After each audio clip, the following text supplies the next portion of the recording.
Pinatay ng hitman na si Rocco ang isang Italianong pamilya sa paniniwalang ito ang Manzoni family. Pinutol niya yung daliri nung tatay tapos pinadala niya sa boss niyang si Don Lucchese na nasa kulungan. Pero nang chenek yung fingerprint doon nila nalaman na maling pamilya pala yung napatay ni Rocco. Kaya inutusan siyang ipagpatuloy ang paghahanap. Pero yung hinahanap niya palang pamilya, nasa biyahe na sa mga oras na yon papunta sa lilipatan nilang bahay. Si Giovanni yung tatay na dating mafia boss. Si Maggie naman, ang asawa niyang hindi nagpapapi. Si Belle naman ang anak nila na maganda pero mapanganib. At ang bunsong si Warren na maliit pero utak mafia boss. Lagi sila lumilipat ng bahay at nagpapalit ng pangalan dahil kay Don Lucchese. Dati niya na pinagtangka ang patayin si Giovanni dahil magkaribal sila na mafia boss. Pero pinahuli siya ni Giovanni sa mga pulis kaya lagi niyang hinahanap si Giovanni para maghiganti. Nang makarating na sila sa bago nilang bahay, sinuri ng pamilya lahat ng kwarto. Nagpaalam naman si Giovanning lalabas para suriin din daw yung bakuran. Pero ang totoo, may nilabas siyang bangkay sa sasakyan at nilibing niya to sa bakuran nila. Kinaumagahan, naghahanda na ang buong pamilya para sa panibagong normal na pamumuhay. Lumabas si Maggie para magmasid kung may magagawa ba o mapaglilibangan sa bayan. Pero sabi sa kanya ng nakausap niyang waitress, maliit lang daw ang bayan nila kaya walang pasyalan at mall. Nang pumunta naman siya sa isang grocery store, narinig niyang nag-uusap yung clerk at customer at iniinsulto nila ang mga Amerikano. Kala nila hindi nakakaintindi ng French si Maggie. Dahil sa galit ni Maggie, kumuha siya ng gas tank at alcohol at hinagis niya to sa storeroom bago sindihan. Tapos nagbayad siya ng mga pinamili niya at agad umalis bago pa sumabog yung gas tank. Matapos ay bumisita siya sa isang chapel, at doon naman ay naging kaibigan niya yung pari. Habang si Belle at Warren naman ay dumating na sa bago nilang paaralan. Pero di nagtagal ay napaaway agad si Warren sa mga bully kung saan binugbog siya ng mga ito dahil balagbag siya sumagot. Pero pagdating ng lunchtime, sabi niya kay Belle ay napag-aralan niya na pala agad ang lahat ng impormasyon at mga gawain ng mga estudyante. At nagpaplano siyang gumawa ng grupo sa eskwelahan. Pagtapos naman ng klase, ay mag-isang umuwi si Belle. Sinundan siya ng 4 na lalaking nakakotse at inaaya siya nilang sumakay para ihatid. Tumanggi si Belle sa alok nila sa kanya pero dahil bago pa lang sa lugar ay parang naliligaw na siya, kaya pumayag na din siyang sumakay para maihatid. Pero imbes na ihatid pa uwi, ay dinala nila siya sa parke kung saan daw tumatambay ang mga estudyante. Pinakiusapan niya sila na ihatid na lang siya pero imbes na ihatid ay binastos pa siya ng leader ng grupo. Kaya kumuha siya ng tennis racket at pinalo niya to sa leader. Dahil sa galit ay talagang ginulpi niya to hanggang sa mabali yung tennis racket. At sinabihan niya tong matutong rumispeto sa babae. Tapos ay ginamit niya ang kotse nila para makauwi at iniwan niya lang to sa kalsada. Samantala, lumabas naman si Giovanni para manigarilyo, pero napansin niyang may FBI na nagmamasid sa kanya. Kaya pumasok na lang siya sa loob at nag-ayos ng mga tambak sa bodega. Habang naglalabas ng mga gamit ay nakita niya ang isang typewriter at ang sinubukan niya ay gumana ito. Kaya bigla niyang naisip na isulat ang sarili niyang talambuhay bilang libangan kung ano ang mga nangyari nung mafia boss pa siya. Nang magpahinga naman siya sa pagsusulat ay nakilala niya ang isang kapitbahay at ang pakilala niya dito ay isa daw siyang manunulat. Kinagabihan, dinalaw sila ni Robert na isang FBI. Ito ang pumoprotekta sa pamilya nila at kaya sila nakakalipat-lipat ng bahay ay dahil sa FBI Witness Protection Program. Tinanong siya ni Robert tungkol sa shop owner na nawawala pero sabi ni Giovanni ay wala siyang alam. Pero ang totoo, ipinatay niya to dahil binentahan siya ng sirang isda at ito yung nilibing niya kanina sa bakuran. Pinaiiwas siya ni Robert sa gulo at sinabing may 2 FBI daw na nagbabantay sa kanila na nandun lang sa kabilang bahay. Nang natulog naman si Giovanni, ay napanaginipan niya na may party daw sila at naroon din si Don Lucchese kung saan pinatay siya nito doon mismo sa sarili niyang party. Kinabukasan naman, nahalata ni Maggie na busy si Giovanni at nagalit ito nang malaman nitong sinusulat ni Giovanni ang talambuhay niya dahil pwede daw nila itong ikapahamak. Tapos ay nagdala ng pagkain si Maggie sa mga FBI agent na nagbabantay sa kanila na sina Caputo at Siko.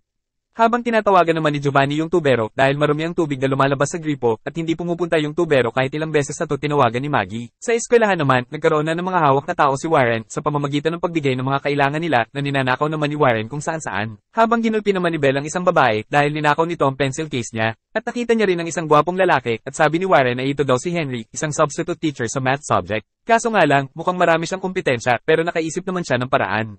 Pinakiusapan niya si Henry na bigyan siya ng private math lesson at pumayag naman to. Binuhian na rin ni Warren yung mga bully na gumulpi sa kanya nung kapapasok niya pa lang sa tulong ng mga hawak niyang estudyante. Sa bahay naman, late ng 40 minutes yung tubero na naging dahilan kaya nairita si Giovanni. Lalo pa nung sinabi nitong palitan lahat ng tubo kahit wala namang kasiguraduhan na maaayos ito. Kaya pinalo to ni Giovanni hanggang sa mapilay, tapos ay sinakay niya to sa van nito at dinala niya din to sa ospital. Kung saan nagtaka naman yung doktor dahil nagkabali-bali ang buto nito, gayong ang sabi ni Giovanni ay nahulog lang to sa hagdan. Habang natagpuan naman ni Rocco yung pamilya ng shop owner na pinatay ni Giovanni. Pero pinatay din sila ni Rocco nang wala itong nakuhang impormasyon sa kanila. Patuloy naman sa pagsulat si Giovanni tungkol sa kung paano niya pinamunuan noon ang lugar na nasasakupan ng mafia boss pa siya. Na kahit marahas man siya at pumapatay ay makatwira naman siya at maunawain. At kinagabihan ay nagalit sa kanya si Maggie dahil alam daw nito ang ginawa niya sa tubero. Pero alam din daw pala ni Giovanni ang pagpapasabog na ginawa ni Maggie sa grocery store.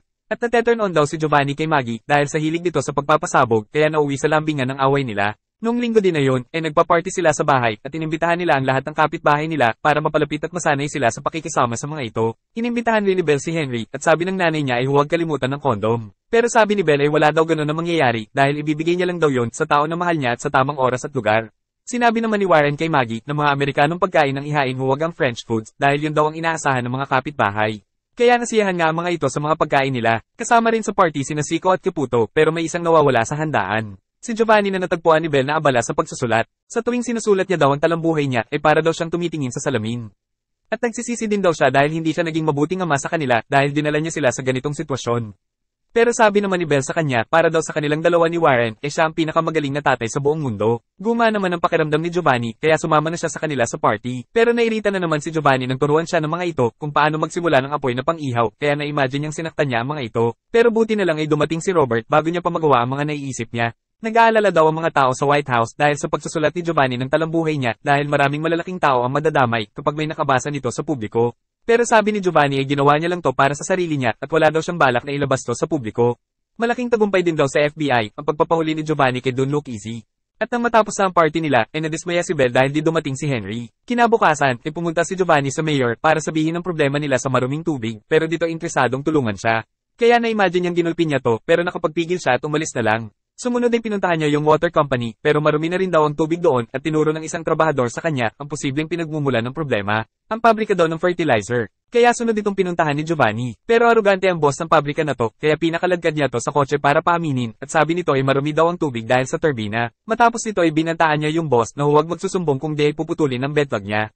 Pag-uwi niya naman sa bahay, ay naabutan niya si Robert na binabasa yung sinulat niya. Nagandahan si Robert sa sulat niya, pero sana daw, ay di niya na lang to ginawa. Habang bumalik naman si Maggie sa chapel, at napapayag siyang mangumpisal nung pari, at nangako to na konpidensyal ang anumang aaminin niya. Pero nang kinumpisal ni Maggie ang lahat ng kasalanan niya, ay lubhang nabagabag yung pari sa mga nagawa ni Maggie. At wala daw siyang kasing sama, kaya pinagbawalan na siya nitong bumalik sa chapel.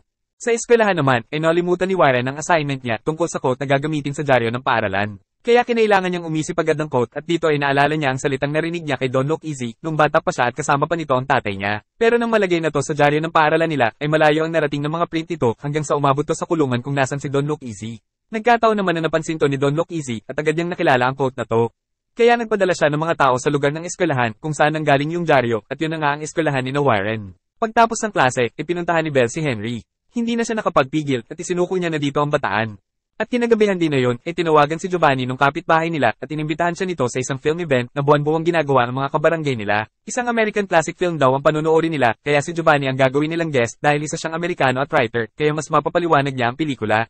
Pero nang marinig ng mga FBI ang konversasyon nila ay agad pumunta si Robert para tutulan ng pagpayag ni Giovanni. Pero depensa naman ni Giovanni ay maganda daw yon para mapakita niya na namumuhay na talaga siya ng normal. Kaya sasamahan siya ni Robert sa pagpunta doon sa event. Sa sumunod na araw, ay pinatawag si Warren sa school board dahil marami na palang reklamo sa mga kalokohan niya. Kaya pag-uwi niya, ay kumuha siya ng pera at mga ilegal na dokumento para pumunta sa Paris at magsimulang gumawa ng sarili niyang gang at negosyo, katulad ng tatay niyang si Giovanni nung kasing edad niya pa lang to. Bago umalis ay nagpaalam siya sa kapatid niya na depressed naman sa mga oras na yon dahil binabaliwala na siya ni Henry matapos niyang isuko ang bataan sa buwisit na gwapong yon.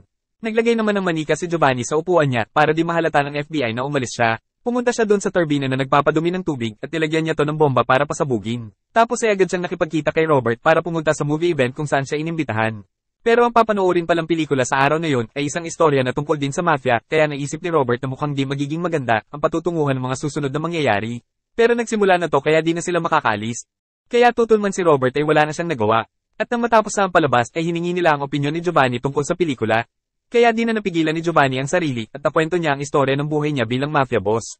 Pero syempre, sa paraan na iisipin ng lahat na katang-isip lang ito at hindi totoong nangyari. Pero lubhang nag-aalala si Robert sa kalalabasan nito at baka kung ano pa ang masabi ni Giovanni, kaya tinawagan niya sina Zico at Caputo para tipunin ang pamilya at simulan ng plan B. Pero sa mga oras na yun, ay nasa train station na si Warren papuntang Paris. Si Belle naman ay nasa rooftop habang kausap si Henry at nagbabalak ng magpakamatay. Pero sa mga oras din na yun, ay napansin ni Warren at Belle ang mga hitman ni Don Luke Easy na nasa lugar nila at may hinahanap. Kaya pareho silang bumalik sa bahay para sabihan sina Giovanni at Maggie dahil wala ring nakasagot sa tawag ni Warren. Pinatay ng mga hitman ng lahat ng pulis sa istasyon at hinanap nila sa records ang tinitirhan ni Giovanni. Pinatay rin nila ang mga bumbero para walang makasaklolo sa gagawin nilang pagsalakay.